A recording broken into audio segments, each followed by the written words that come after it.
You haven't seen Michael in years, right? Surely, you'll renounce any inheritance? One day, a phone call came to our home.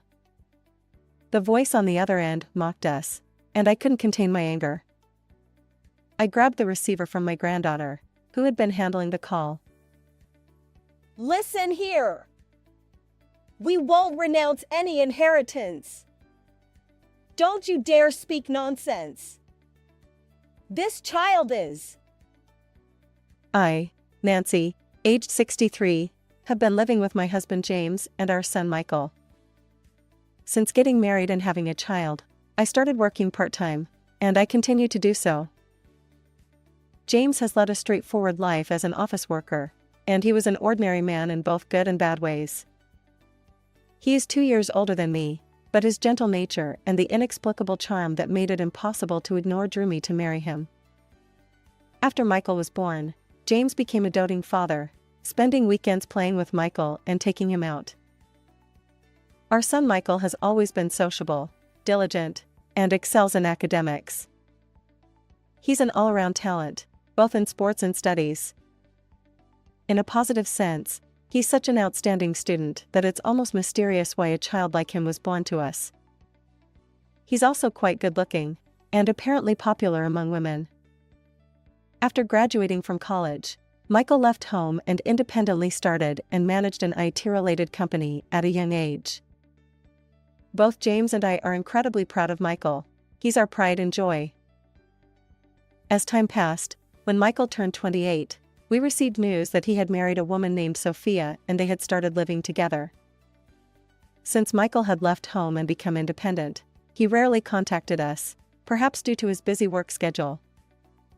However, he hadn't mentioned anything about being in a relationship with this woman until now. To our surprise, he reached out after a long time, sharing both the news of his marriage and the birth of their child. Given his position as a company executive, it's understandable that he leads a hectic life. Despite our initial apprehensions about Sophia, she turned out to be a wonderful person. Despite being 7 years younger than Michael, she was remarkably mature and quickly became comfortable with our family. Sophia frequently visited our home, bringing their daughter Emma along. Understanding Michael's busy schedule, she took it upon herself to keep us updated with photos of Emma's growth, a clear sign that she genuinely cared about Emma's happiness. Seeing Sophia's dedication to supporting our son while wholeheartedly caring for their child, we felt joy and pride. Simultaneously, we resolved to assist our son and daughter-in-law whenever needed. Although Michael's income made financial difficulties unlikely, we wanted to lighten their burden if any unforeseen circumstances arose. One fateful day, tragedy struck my son's family. It was Emma's 6th birthday, and Michael happened to have a day off. Taking advantage of the opportunity, they planned a family trip and booked a cozy resort hotel. However, during their journey, they were involved in a terrible car accident. While driving on the highway, a large truck rear-ended their vehicle. Michael sustained severe injuries and required 6 months of recovery. Sophia, on the other hand, was critically injured and unconscious when she was transported to the hospital. Sadly, despite all efforts, she passed away. Fortunately, Emma escaped with minor injuries. Upon investigating the accident, we learned that Sophia had instinctively shielded Emma during the impact. Thanks to her selfless act, Emma remained safe, but she lost her mother. Since Michael was still hospitalized and unable to fulfill the role of chief mourner, we conducted Sophia's funeral on his behalf. Emma struggled to accept the sudden and permanent separation from her mother, tearfully standing before Sophia's casket. Emma's emotional wounds run deep, and we must help her heal. James and I discussed Emma's future. Given Michael's prolonged hospitalization and rehabilitation, and with Sophia no longer with us, we decided to care for Emma during this difficult time. Of course, I had already discussed Emma's situation with Michael in advance, and he had given his consent. I'm entrusting Emma to you. Emma, Dad will be in the hospital for a while and won't be able to take care of you. So during this time, Grandma and Grandpa will look after you. Is that okay? Emma, shocked by losing her mother and facing an unexpected new life, was bewildered. However, my husband James and I wholeheartedly took care of Emma. Whenever James had a day off, we tried to spend time together as a family. On other days, we made sure to communicate with Emma, ensuring she didn't feel lonely.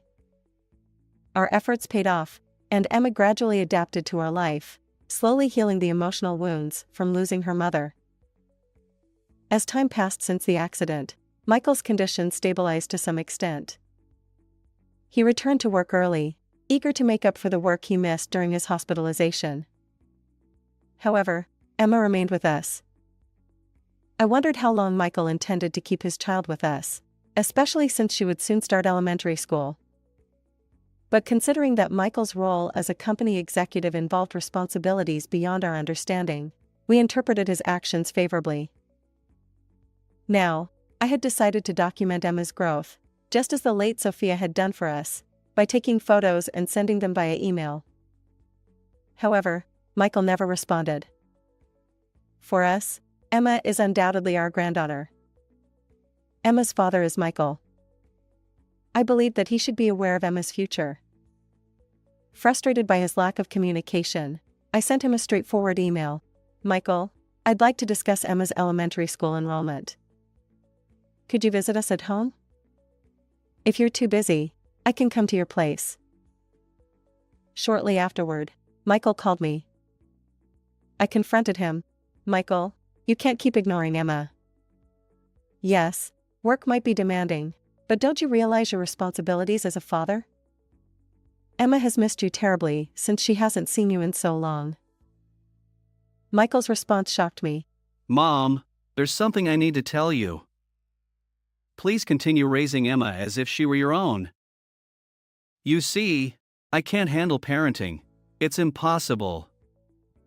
Besides, I have a new girlfriend now, and having Emma around would be inconvenient. And honestly, from the beginning, I never felt any affection for Emma. She's not even Sophia's biological child. I was utterly stunned by his shocking revelation. No affection for Emma? Not Sophia's child? What on earth was going on? Wait a minute, what exactly are you saying? What have you done? Explain. I demanded. Michael's response hit me like a ton of bricks. Emma is the child of a woman I was dating around the same time before I married Sophia. You! Sophia was such a kind person, and you did something like that? I couldn't believe it. Michael, always well-liked, diligent since his student days, and excelling in his professional life, had blindsided us. We never imagined he'd be involved in such a messy situation. True, he had his share of admirers, but the idea that Michael would engage in such reckless behavior. And this woman was interested in me. He continued. But I felt we weren't compatible for marriage. Still, I didn't want to completely cut ties, so we maintained a casual relationship. Then, somehow, she became pregnant with Emma. She demanded that I acknowledge the baby and break off my engagement with Sophia. Michael's revelations shattered my heart. Surely, he had hurt many other women along the way.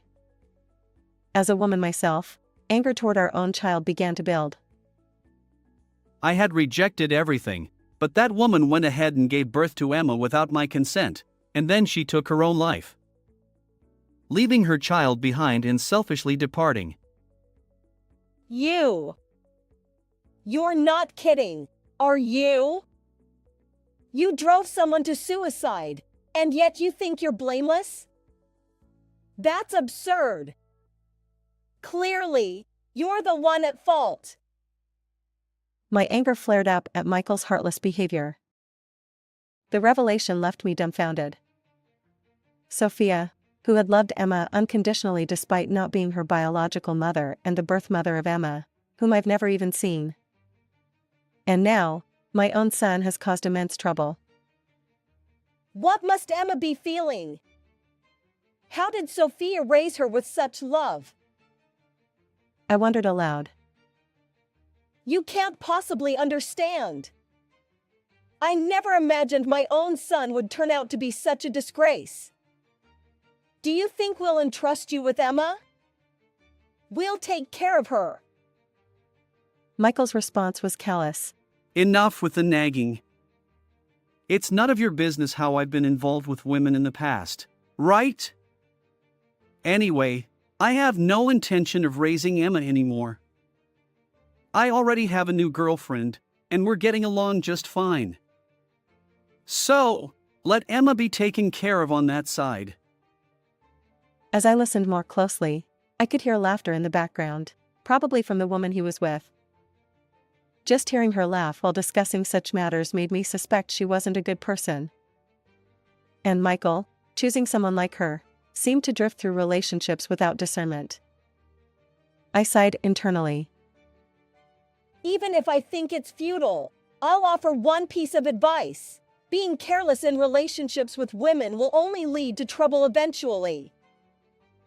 Michael's dismissive reply came swiftly. Sure. Thanks for your concern. Goodbye. Clearly, he found further conversation with me bothersome. Michael hung up with an air of resignation. Grandma, why were you so upset? I hugged Emma, holding back tears as I explained. Emma, your father seems to be very busy with work, and he can't take care of you alone. So, you'll continue living with us. I'm truly sorry. I lied. I couldn't possibly tell Emma that her father had abandoned her. She looked at me with concern, and I continued. You know, Emma, Grandma and Grandpa love having you here. We're happy to take care of you. Her expression showed a hint of sadness, but she accepted my words. Afterward, I consulted a friend who was a lawyer about the situation. We discussed various options, and it was decided that Emma would be formally adopted through legal guardianship. This would be better than leaving her in a state of indefinite custody. Additionally, for Emma's future, I filed for child support from Michael through the lawyer. I knew that direct requests from me would likely be ignored, so involving a lawyer seemed more effective. Surprisingly, Michael accepted the child support claim without much resistance. Initially, he had hesitated, but he realized it was better to comply promptly rather than prolong the dispute. However, after the first few months of consistent payments, he stopped altogether. Despite several follow-up requests, there was no response, and I eventually gave up. As time passed, Emma turned 18 years old. I had decided that once Emma became an adult, I would reveal something I had kept hidden all these years. However, since Emma's university entrance exams were approaching, I waited until those were over. With the exams successfully completed and only the results pending, I finally disclosed the truth to Emma about what her father had told me. Emma was shocked. Even though it happened when she was young, the fact that I had kept this secret from her hit her hard. She learned that her biological mother was someone else entirely, and Sophia had been her nurturing mother. On the day I revealed this, Emma was so overwhelmed that she retreated to her room. But the next day, she approached my husband and me with a determined expression. Grandma, if you had told me the truth when I was little, I might not have handled it well. But I understand now that you were trying to protect me. I may not know what kind of person gave birth to me, but those who raised me until now were my late mother and my grandparents. So even if my father abandoned me, I don't feel any sadness. I've realized that. My husband and I cried tears of joy. And in my heart, I silently reported to Sophia in heaven. Your daughter has grown into an admirable young woman. A few days passed, and then one day, the home phone rang. Emma answered the call. I noticed her tense expression immediately, so I moved closer to eavesdrop. The caller identified herself as Michael's wife, The same woman whose voice I had heard during my last conversation with Michael. Emma's shock was palpable. Emma, you're Michael's child, right? I'm Michael's wife. You haven't seen him since then, have you? Yes, that's correct. Exactly. Now, here's the main point. Michael passed away recently. What? Is that true? Both Emma and I were taken aback. Despite the lack of communication, I never expected Michael to be gone.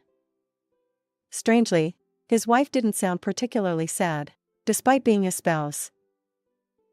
Anyway, you haven't seen Michael in ages, and you've been living with your grandparents, right?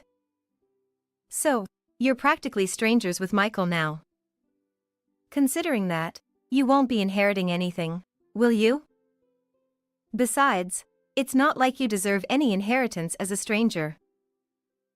Listening to their conversation, I realized that Michael's wife had married him for financial gain. Michael was no saint either, but to end up with a woman like this as his last spouse was beyond belief. My anger was reaching its breaking point. Inheritance? Overwhelmed by the woman's forceful words, Emma faltered. I snatched the receiver from her hand. Hello? This is Emma's grandmother. I've been listening, and who do you think you are? You're after money, aren't you? Well, we won't renounce any inheritance. I shouted at the woman, my anger boiling over. I hung up the phone. I couldn't let someone like her have her way. Emma looked at me, still a bit frightened. I'm sorry, Emma, but sometimes we need to stand up firmly to people like that. We'll handle this, so watch and learn. Later, I consulted my friend, the lawyer, again. As it turned out, Emma's adoption was a regular adoption, which meant her legal relationship with Michael remained intact. Initially, I had considered severing all ties with her father, but my friend advised against it. If Emma completely cut ties with Michael, she'd lose her right to inherit anything if something unfortunate happened to him.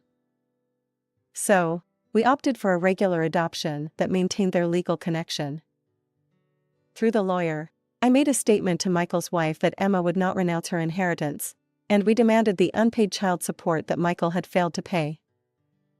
The unpaid child support amounted to a substantial sum, around $100,000. Michael's wife couldn't afford it, even with the inheritance she received.